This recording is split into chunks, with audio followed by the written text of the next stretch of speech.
Welcome to the Banker Lamp. Please enjoy the video. You begin by confirming the device is powered and using a known good cable. This rules out hardware faults fast.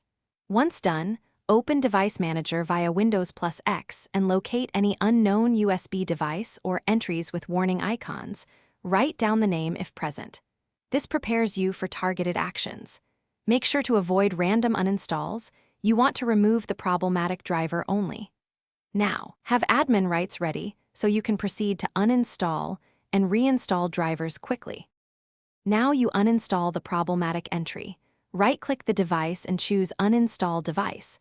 If an option appears to delete driver software, check it only for the failing device.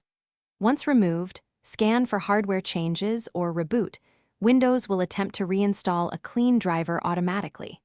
If automatic reinstall fails, use Update Driver and pick Search automatically or point to a manufacturer's driver. This removes corrupt drivers and forces Windows to rebuild device configuration, which fixes To finish, tweak power settings. Disable USB selective suspend and power options so the port stays powered. This prevents intermittent recognition. Once done, test the device on another PC to confirm whether the fault is the device itself versus your system.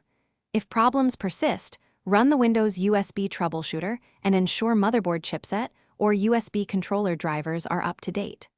One key tip: if the device shows as unknown after all steps, the hardware likely failed. Stop and use a replacement or professional repair.